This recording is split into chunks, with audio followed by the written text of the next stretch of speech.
She was moaning his name, Tommy, while he laughed, that smug bastard's voice saying he'd die if he saw this.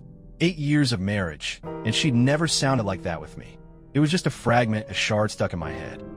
It was 3:17 a.m. when my phone buzzed on the nightstand, pulling me out of a thin sleep. I reached for it, half awake, figuring it was work. Cybersecurity's relentless. Late-night alerts come with the territory when you're chasing digital shadows. But it wasn't a system breach. It was a text. Her text. Leaving the office late. Don't wait up. Except I'd heard her slip into bed hours before. Her breathing soft, the faint lavender of her shampoo settling into the sheets. The timestamp glowed. 3:16 a.m. sent now. From her phone, resting on her side of the bed. I sat up slow, the room tilting just a bit. The air felt heavy, pressing in. I looked at her.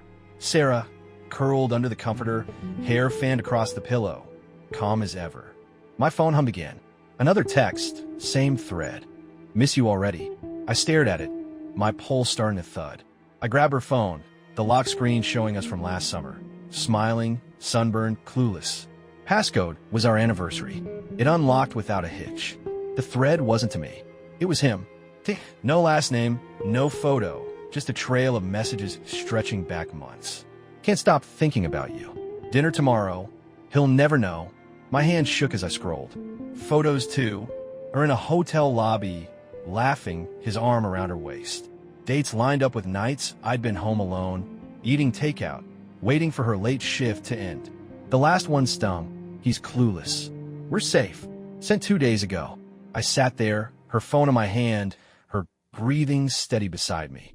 The room was quiet except for this hollow buzz in my skull, like a server room gone dead. I wanted to shake her awake, demand answers. Instead, I just looked at her, at the phone, at the life I thought we had. 38 years old, married 8, a mortgage, a corner office, a knack for spotting lies in code. And I'd missed this right here. I got up, walked to the bathroom, splashed cold water on my face. Didn't look in the mirror, couldn't stand to see the guy staring back. The sink dripped, a slow tap, tap, tap that dug at me. I replayed her excuses. Client, dinner ran late, lost track of time at the gym, and they felt thin now, like cheap code falling apart. Back in the bedroom, I opened her email. Corporate account, synced to her laptop. Travel receipts, hotel bookings, all marked work trips. But the dates matched T's messages, not her company's calendar. Then I found it. An email from 3 weeks back, forwarded from her personal account. Subject, next steps. No text, just an attachment. A PDF titled exec_summary_0924. I opened it. Names, dates, profiles. Execs from rival firms, flagged, terminated, or missing. My stomach turned. I recognized some guys I'd met at conferences, vanished over the past year. No answers, just whispers.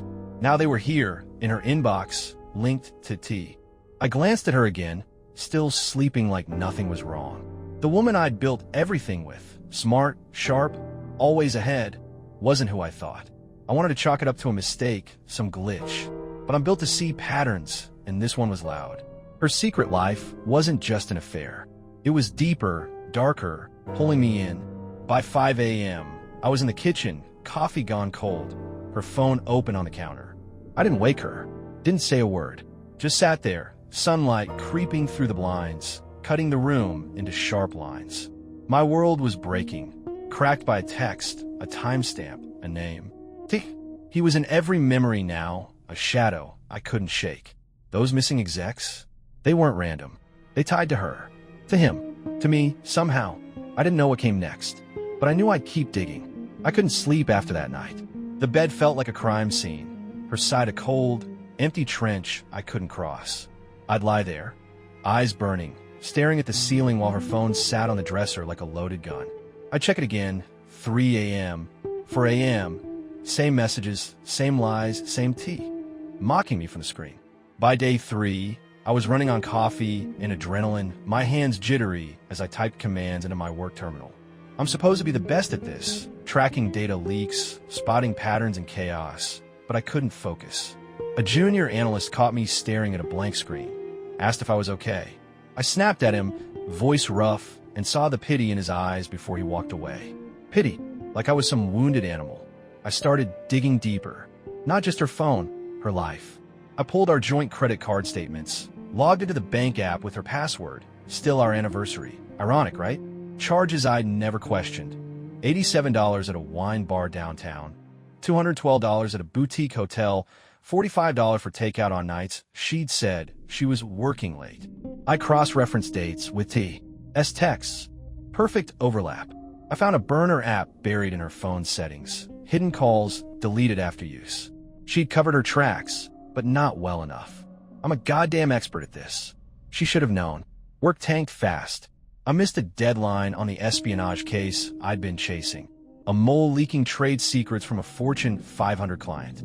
My boss called me into his office, shut the door, asked what the hell was going on. "You look like shit, Mike," he said, leaning back in his chair. I mumbled something about stress, stared at the carpet, felt my neck burn. He didn't buy it, but he didn't push. Just told me to get it together or take leave.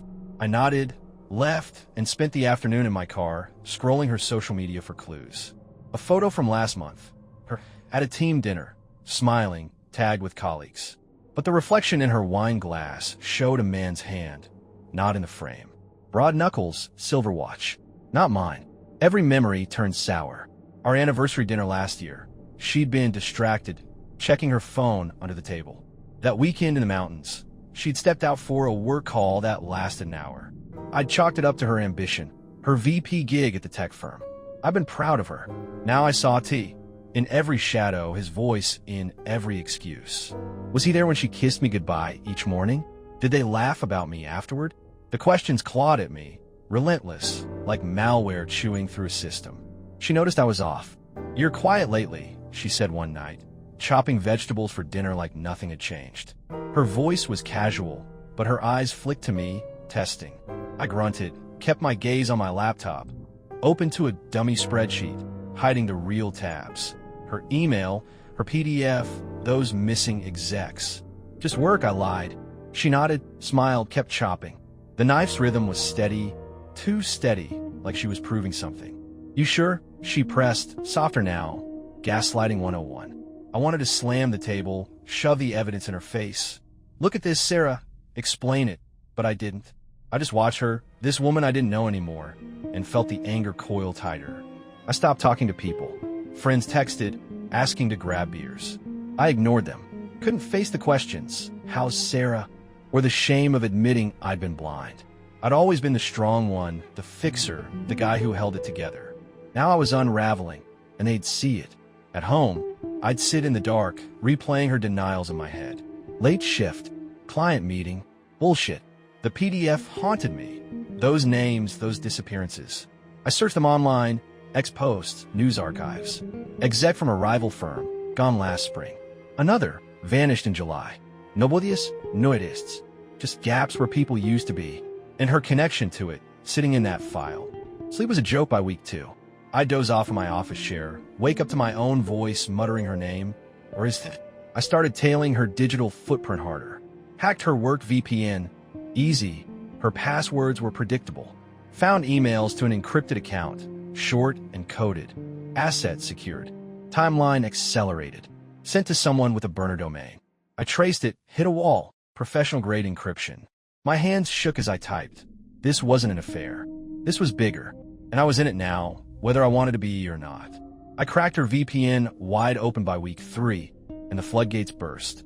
The encrypted emails weren't just coded. They were a goddamn playbook. T wasn't some random fling. He was Thomas Redding, COO of a rival tech giant, a slick bastard I'd met once at a conference. Smug, silver-haired, the kind of guy who shook your hand too hard. The emails laid it out. Sarah wasn't just sleeping with him. She was his operative, feeding him intel from her firm, sabotaging deals, and, here's the kicker, orchestrating those exact disappearances. The PDF wasn't a fluke, it was her hit list. Names crossed off like grocery items, each tied to a payout in an offshore account I found linked to her burner app. Medium. My wife wasn't just a cheater. She was a corporate assassin. Then I found the photos, buried in a locked folder on her cloud drive. Unlocked with, you guessed it, our anniversary code.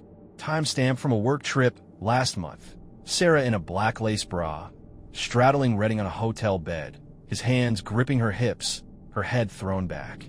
Another shot. Her on her knees, his belt undone. The room's neon glow painting her skin. A video too, grainy but clear enough. Her moaning his name, Tommy, while he laughed, that smug bastard voice saying he'd die if he saw this. I watched it twice, shaking, the sound of her pleasure cutting through me like a blade. 8 years of marriage, and she'd never sounded like that with me. The dirt piled up. Hotel receipts showed they'd screwed in our city, 2 blocks from my office once, while I was pulling an all-nighter on her lies. Ex-posts from burner accounts I traced to Redding gloated about bagging the VP, calling her his dirty little secret. One night, I found a used condom wrapper in her gym bag. Trojan, ribbed, not the brand we used. She'd brought him here, into our house, our bed. I tore the sheets off, sniffed them like a lunatic, caught a whiff of his cologne. Woodsy expensive, not mine. I punched the wall, knuckles bleeding, and sat there panting, her betrayal soaking into every corner of my life. Work was a funeral. My espionage case collapsed. Client pulled funding after I missed another meeting, staring at her PDF instead of my screen. My boss called me in again, face hard. "You're done, Mike. Take leave or resign." I walked out, didn't argue. Couldn't. My phone buzzed. Her, texting about dinner. "Home soon, B.A." I laughed a raw, broken sound and dug deeper. A voice memo from Redding slipped into her cloud. "Next target set. You're brilliant, Sarah. After this, we're untouchable." Dated yesterday. I cross-checked the name. Another exec, missing as of this morning. News just broke. She'd done it again. The crisis hit that night. She came home, all smiles, heels clicking on hardwood. "Rough day?" she asked, pouring wine like a sitcom wife. I stood in the kitchen doorway, her phone in one hand, my laptop open to the photos on the counter. Her face froze when she saw it. Eyes wide, then narrow. "What's this, Mike?" Voice sharp, daring me. I threw the phone at her feet, screen cracked but still glowing with her and Tommy. "You tell me, Sarah, or should I call him?" She flinched, then recovered, stepping closer. "You're paranoid. It's not what you think." Gaslighting again. I shoved the laptop toward her. Photos, emails, the PDF. "Not what I think. You're fucking a murderer. Killing for him. For money." She went pale, then cold. "You don't understand. It's business. Survival." She grabbed my arm, nails digging in. "We can fix this. You don't have to ruin us." I yanked away, chest heaving. "Us? You ruined us. In our bed. With him." I saw it then. Her mask slipping. The woman I loved replaced by a stranger who traded me for power. I stormed out, drove nowhere, ended up in a bar. 3 whiskeys in, I called a lawyer. Divorce papers, assets split, the works. Custody wasn't an issue. No kids, thank God, but the house, the accounts? She'd fight dirty. I knew it. Aftermath? Messy as hell. I moved into a shitty apartment, kept digging her digital trail. Found more. Redding's firm tanked after a whistleblower. Me. Leaked the PDF to the feds. He's under investigation now, her too. No arrests yet, but the scandal's viral. X is a cesspool of VP slut, memes, and her nudes, leaked by some hacker I didn't tip. I didn't stop it. She calls daily, begging, crying, saying I've ruined her. Maybe I have. Maybe I'm the villain here, torching her life for revenge. Or maybe she's lying still, and those execs ghosts prove it. I don't know what's true anymore. My head's a war zone of rage and doubt. Trust? Gone. Identity? A hollowed-out shell. I sit here, whiskey in hand, asking myself, was she worth it? Am I? What's left when the code's all corrupt?